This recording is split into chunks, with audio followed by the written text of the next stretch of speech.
Desde muy chico, muy pequeño en mi niñez, me gustaba jugar con las hormigas.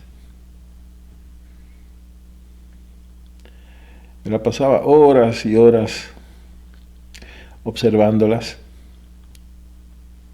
trabajar, caminar en esas hileras. Las observaba. En determinado momento comencé a observarlas con una lupa,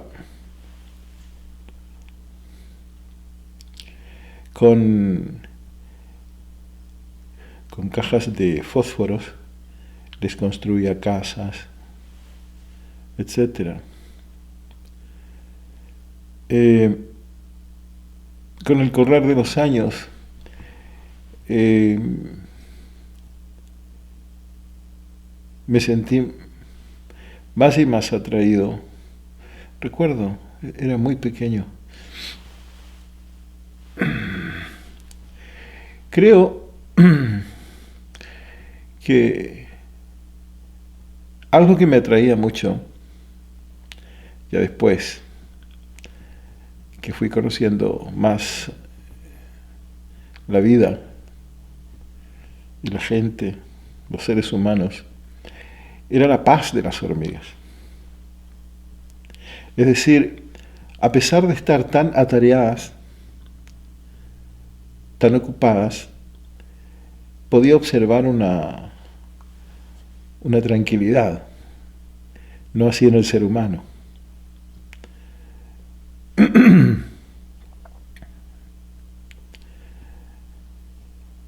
Ver al ser humano atareado durante toda su vida, buscando sus sueños y escapando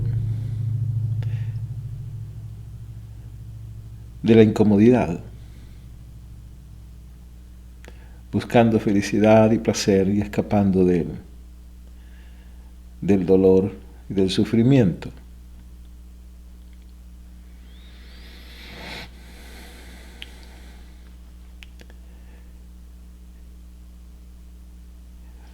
Ver a las hormigas y en general a los animales tan situados en el momento presente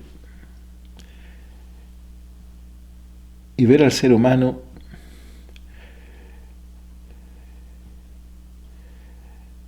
tan motivado por ese futuro psicológico. Y digo psicológico porque cuando me refiero a la experiencia humana, en esto de que tiene o poseedora de esta capacidad de viajar al pasado, a las nostalgias, a los recuerdos, y esta maravillosa capacidad de proyectarse hacia el futuro psicológico, no es lo mismo que el pasado, el futuro, el tiempo cronológico, el cual es indispensable para nuestra vida, obviamente. Por lo tanto, me refiero a la capacidad del ser humano de proyectarse en el tiempo psicológico.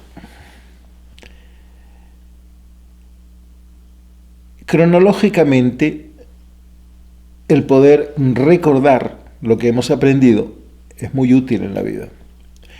Aprendí un idioma, lo puedo utilizar, aprendí determinado tema, y esto me permite, por supuesto, me brinda cierta libertad, cierta utilidad, y asimismo proyectar en el futuro es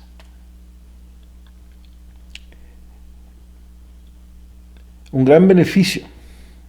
Podemos quedar de encontrarnos mañana o dentro de una semana para determinados fines y a determinada hora. Entonces, el tiempo cronológico no representa interés para nuestra conversación. Me refiero al tiempo psicológico. No solo los recuerdos, sino nuestras nostalgias. nuestras expectativas.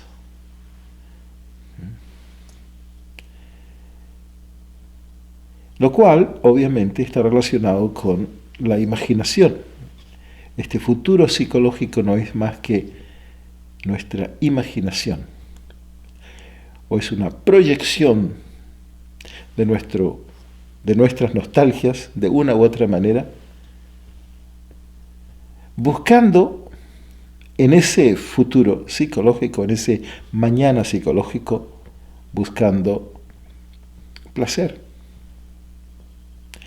disfrutar y evadiendo o escapando de toda clase de sufrimiento, dolor, incomodidad.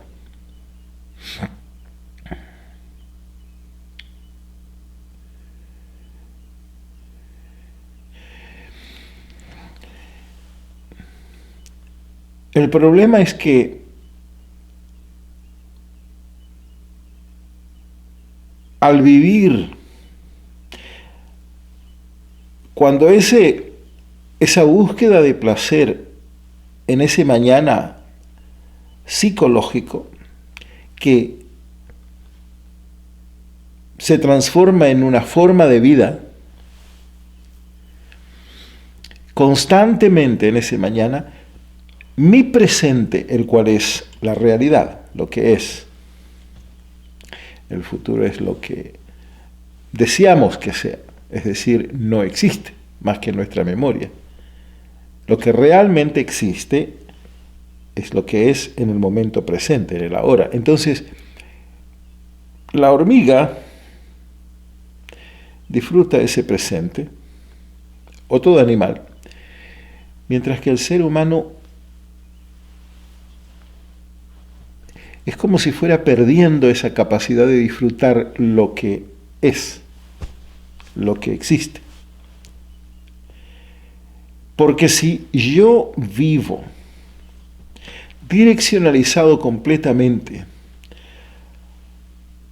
hacia aquello que deseo obtener, aquel placer que deseo alcanzar, aquel sufrimiento al cual deseo evadir, ¿qué es ese mañana? Ese mañana algún día será presente. Pero en el momento en que se haga presente, yo estaré ausente, porque mi sendero de vida, mi forma de vivir, es buscar aquel placer en el mañana. Yo vivo mirando hacia ese mañana psicológico. Se transforma en una actitud en la cual mi atención está enfocada en ese mañana, en ese placer que está por venir.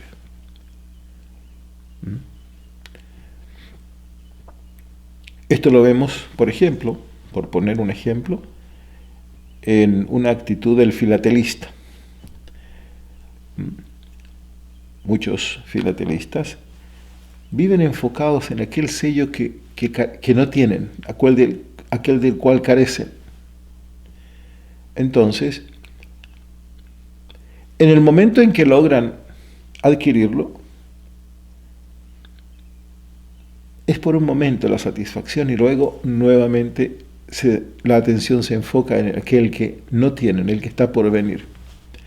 Entonces nunca se disfruta aquel del cual se obtuvo, el que está frente a ti, parte de tu colección. Y esto ocurre en todo ámbito de cosas, en todo ámbito de cosas. Recuerdo cuando Chile salió campeón de América, se hizo una encuesta telefónica en Chile y me contaron, ¿no?, acerca de cuánto tiempo la gente disfrutaba del título. Y llegaron a la conclusión, más o menos, llamando por teléfono, ¿no? O sea, ¿es usted feliz? ¿Está contento con el título? Etcétera. 8 minutos. Después de 8 minutos comenzaba a bajar. Eso duró. el título presente. Es decir, la ansiedad de la gente puede durar meses, días, seremos campeones, pero al momento en que se obtuvo, en que es parte del presente, y porque no estás presente, no eres parte de ese ahora, continúas con esa forma de vida de continuar mirando hacia él mañana.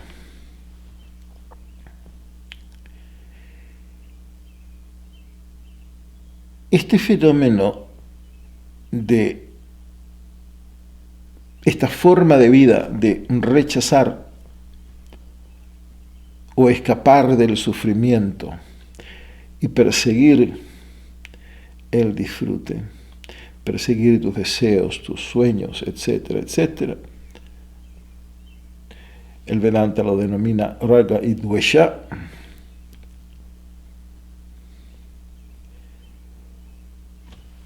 Atenta contra la conciencia y por ende contra la vida misma.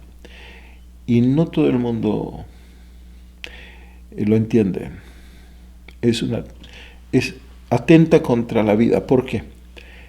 Porque resulta que, si te das cuenta, la vida, la conciencia, abarca tanto el sufrimiento como el placer. Si tú eres un rinoceronte, tu conciencia te va a permitir tener sexo, tener hijos, pero no posee la sensibilidad necesaria como para enamorarte y disfrutar de la música clásica. Hay quienes dicen que sí, las vacas, qué sé yo, puede ser, pero para el tema en cuestión. Pero ese rinoceronte, en ese sentido, está en desigualdad con el ser humano. Sin embargo, si su señora rinoceronta lo abandona, él no sufrirá como puede sufrir un ser humano, o si se le muere un hijo, etc. Es decir, a mayor sensibilidad, tenemos quizá mayor disfrute, pero también mayor sufrimiento. Por eso digo que la conciencia abarca a ambos. Ahora, esta búsqueda de ampliar el disfrute,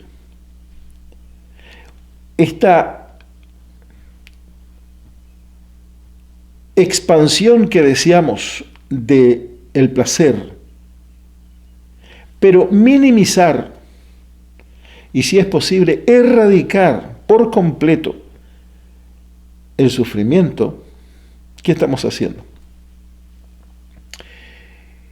Cualquier cosa, objeto e incluso o persona o animal o lo que sea que pretendamos cortarlo,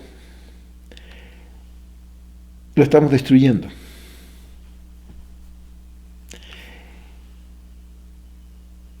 Tomar una gallina y pretender, como en el cuento de las gallinas de oro, porque la parte de atrás le daba huevos de oro y la de delante simplemente consumía, y cortó las gallinas, las mató. Ese es uno de las profundidades de ese cuento, ¿no? Del granjero que tenía gallinas y que un día decidió, muy inteligente, dijo, bueno, las gallinas, la parte de adelante le tengo que dar de comer, la de atrás me da huevos, entonces si las corto, me quedo solo con las partes de atrás, y mató a las gallinas. Es algo parecido. El hecho de tratar de partir en dos la conciencia y solo deseo felicidad, pero no deseo sufrimiento. Pero es que esto va junto. Y en cierta forma esta búsqueda de placer y escape del sufrimiento, en cierta forma es buscar retroceder a ser un mineral o a morir. Es como destruir la conciencia. Son muchos quienes se acercan a la vida espiritual porque escuchan de que es Ananda, felicidad, dicha, y que van a ser felices con la iluminación. Entonces se acercan a ashrams, templos, yeshivot o lo que sea, iglesias, conventos, y después de un tiempo se van dando cuenta que se trabaja duro, se estudia, se practica y no ven esa felicidad. Y piensan que antes eran mucho más felices, tomando Coca-Cola, bebiendo alcohol, qué sé yo, viendo televisión, había más felicidad. Me da la impresión que la mayoría de la gente no comprende que la vida espiritual no ofrece felicidad en el sentido de placer. No está a los buscadores de placer y escapistas del sufrimiento. La vida espiritual no otorga esa clase de placer destruyendo el sufrimiento, sino que otorga dicha. Y como se dice que para ante lo mejor, lo bueno es mediocre, la dicha está más allá del sufrimiento, obviamente, y eso a la gente le encanta. Pero la dicha está también más allá del placer. Es decir, está más allá de ambos. Es la realización de la conciencia. Vivimos buscando el placer y escapando del sufrimiento. Lo que este mensaje ofrece es trascender el sufrimiento, la búsqueda de la felicidad, dejar de eludir o evadir el sufrimiento, ir más allá de ambos, donde se encuentra la dicha o ananda, la cual es absoluta, porque la conciencia es existencia, conciencia y dicha absolutas. ¿A qué se refiere absoluta? Que no es una dicha que es lo contrario de la pena. No es ananda, no es una felicidad que es lo contrario de la tristeza o del dolor o del sufrimiento, sino que es absoluta. Es solo dicha que existe por sí misma. Esto debe ser muy bien comprendido, porque son muchos los desilusionados de haber estado junto al Maestro y se van sin entender. Es muy fácil perderse. Muy fácil perderse.